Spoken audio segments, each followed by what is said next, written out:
vous allez nous expliquer ce qu'est Citowi, surtout quand on a échangé pour préparer votre présentation.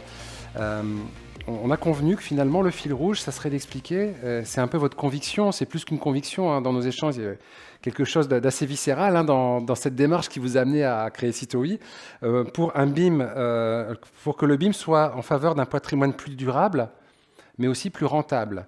On retrouve cette double approche de performance à tous les sens du terme finalement. Oui, complètement. Alors, pour la petite histoire, donc moi je suis architecte de profession, et puis à un moment donné, j'ai eu envie de savoir en fait comment allaient vieillir les bâtiments que j'étais en train de concevoir. Donc je suis retournée à l'école des ponts et chaussées, et puis ça m'a permis en fait de monter un premier prototype et de démarrer l'entreprise il y a quelques années. Et aujourd'hui, on le voit en fait. Alors si j'y arrive, ouais, non, c'est pas moi. Hop. Exactement. Alors. Du coup, aujourd'hui, on le voit. Nous, on travaille beaucoup sur l'exploitation. Donc, on l'a entendu aujourd'hui, le BIM GEM et l'exploitation des bâtiments. Aujourd'hui, il y a une forte appétence des acteurs à plus de rentabilité, et c'est normal qu'un actif immobilier soit rentable et permette d'avancer, mais aussi de durabilité. À la fois dans le contexte réglementaire qui est un peu en train de se durcir en ce moment, avec le décret tertiaire, avec aussi des labels ISR qui incitent les acteurs à aller chercher des économies carbone, des économies d'énergie. Et aujourd'hui, donc nous, on va comprendre comment les bâtiments vieillissent. Et donc, simuler leur vieillissement au fur et à mesure permet d'optimiser derrière tous les investissements et la maintenance. Et ce qu'on voit, c'est quand on allonge la durée de vie des bâtiments, on diminue les dépenses, on va diminuer l'investissement, on va diminuer la maintenance. Donc on est plus rentable, mais on est aussi plus économe en carbone et en énergie. Et donc les deux se font simultanés. Et ce qu'on voit aujourd'hui, c'est quand on travaille avec des acteurs, par exemple sur des labels ISR, aller chercher des labels ISR, aller chercher plus de durabilité, améliore la valeur de l'actif, améliore la valeur des bâtiments et leur liquidité. Donc en fait, c'est un cercle vertueux. Alors pourquoi particulièrement, on a déjà quelques éléments de réponse, pourquoi particulièrement se préoccuper de la durabilité quand on a préparé ça, vous m'évoquez aussi le fait que 99% des bâtiments sont existants aujourd'hui. Donc voilà, c'est là que ça se passe, j'ai envie de dire. Alors oui, aujourd'hui, si on veut aller chercher des économies d'énergie, si on veut aller travailler sur le carbone, etc., pour nous et à notre sens, il faut vraiment... Alors, on va le faire aussi sur la conception, mais se focaliser aujourd'hui sur l'existant, il va falloir le faire monter en gamme, il va falloir le réhabiliter, il va falloir faire en sorte qu'il vieillisse mieux, qu'il coûte moins cher à entretenir, qu'il consomme moins d'énergie. Donc c'est vraiment sur ces sujets-là que nous, on s'est focalisé aujourd'hui. On est sur un territoire, vous savez peut-être que le bassin minier, qui est devenu...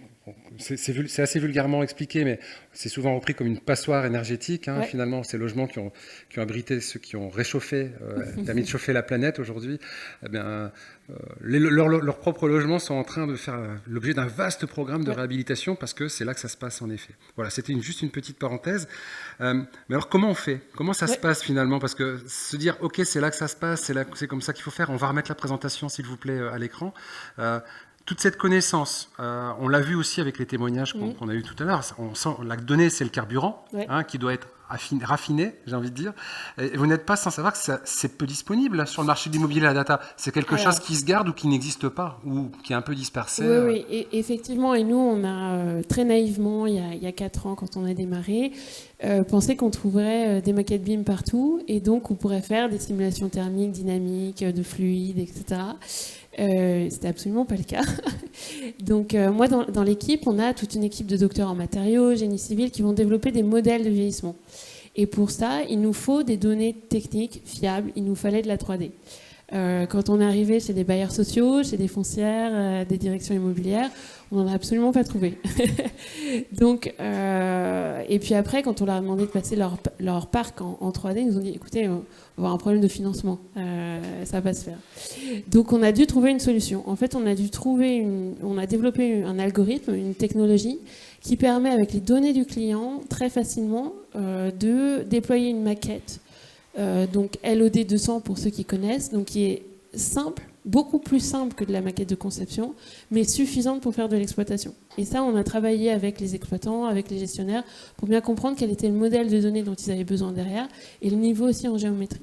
Et donc aujourd'hui, avec des bailleurs sociaux par exemple, on récupère automatiquement la donnée depuis leur système d'information et en 1 minute par bâtiment, on va générer de la 3D pour pouvoir en fait numériser tout un parc très rapidement et à faible coût.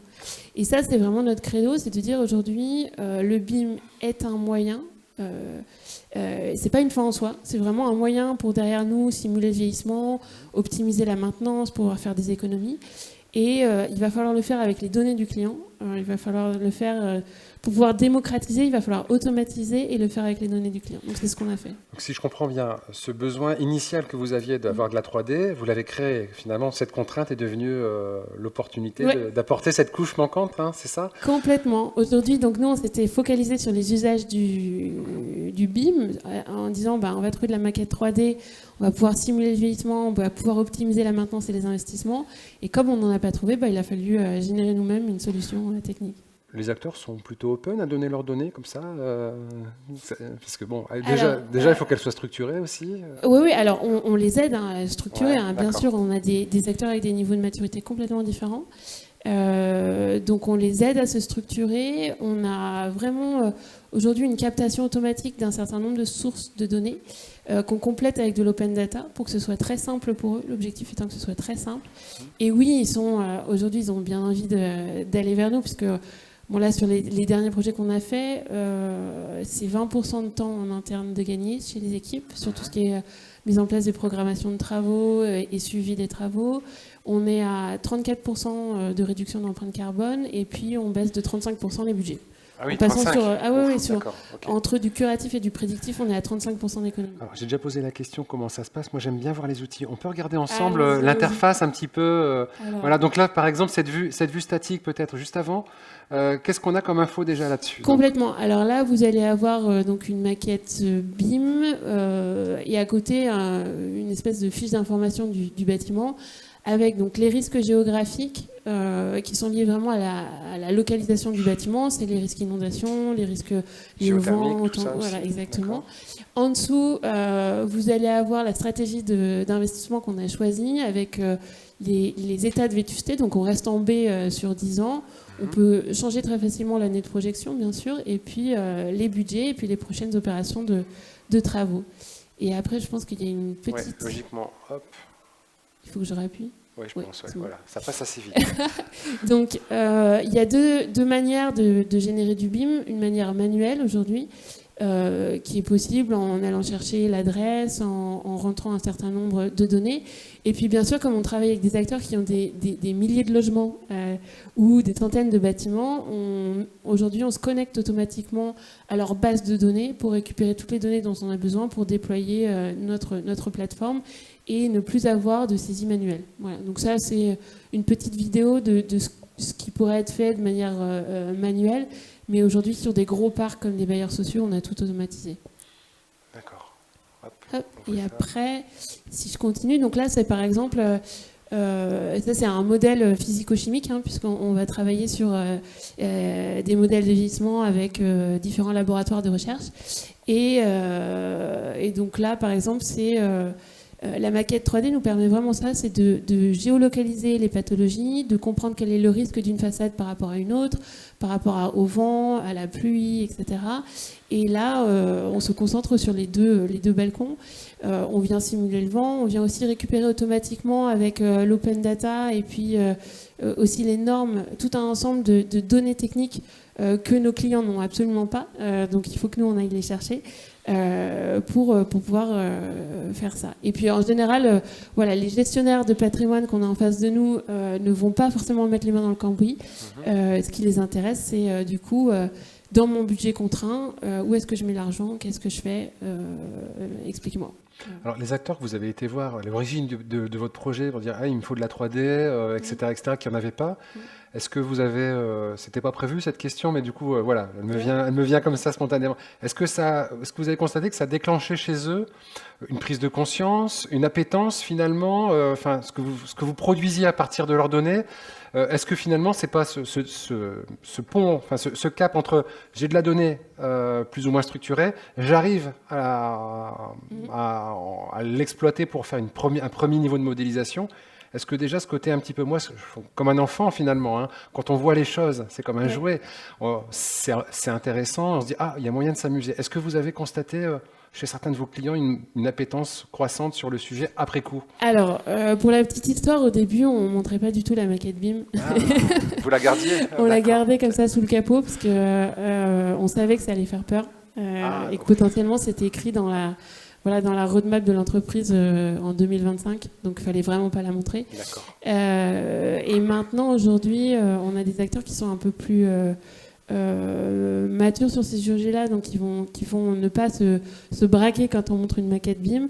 Et surtout, ce qu'on fait, et dans le processus, c'est de toujours leur montrer, à partir d'un jeu de données sur leur patrimoine, ce qu'on peut sortir, comment on peut les utiliser, comment on les intègre. Oui, parce que ça vient de chez eux, finalement. Ah oui, voilà. Et donc, en fait, les aider c'est ça qui est extrêmement intéressant. On discutait avec eux lundi, on avait un atelier Rex. Et en fait, l'outil permet de professionnaliser. Le fait de les aider comme ça à structurer la donnée permet aussi de structurer des process en interne. Et ça, c'est fort appréciable pour eux. Mais il faut toujours leur montrer, et c'est normal, le ROI. Calculons le ROI ensemble d'une maquette BIM. D'accord. Et au-delà de ne plus leur faire peur, est-ce que je reviens un peu là, est-ce que pour certains, même si c'est quelques-uns, ça leur a donné envie d'y aller vers la 3D, vers le BIM? Oui, complètement. Alors, ça dépend des besoins de chacun, en fait. Mais très concrètement, même avant de parler de vieillissement, quand on génère comme ça très rapidement du BIM sur tout un patrimoine, au lieu de faire de la programmation en utilisant des ratios, qui sont du coup une programmation qui est un peu biaisée, là, vous faites une programmation, vous allez directement tout de vos surfaces. Donc, quand ils ont vu ça, on a même eu des gens qui ont dit, ça veut dire que j'ai pas besoin d'envoyer 3 fois le même technicien sur site mesurer la même cage d'escalier? Ouais, allons-y. Donc, oui, ça commence à vraiment prendre aujourd'hui. Donc, encore plus loin qu'un ROI, un retour en termes de valeur, d'usage, finalement aussi. Quoi. C'est pas au sens financier uniquement du terme, c'est ça, le retour sur investissement, il est à plusieurs niveaux. Complètement. Et en fait, le meilleur moyen aujourd'hui que nous, on a vu pour faire passer le BIM, c'est à quel point ça va rendre facile la vie des équipes. Et c'est ça qu'il faut leur montrer aujourd'hui. Très bien. Merci beaucoup. Merci Pauline Coche pour ce témoignage. On peut l'applaudir. On peut aussi répondre à vos questions. Hein. Il nous reste 1 ou 2 minutes pour si vous avez des questions, des réactions, des remarques par rapport à ce que vient de nous présenter Pauline. C'est clair pour vous? Idem. Bientôt le petit cocktail. Hein, si vous avez si vous êtes encore avec nous quelques minutes après. Voilà. Merci beaucoup Pauline. Merci encore.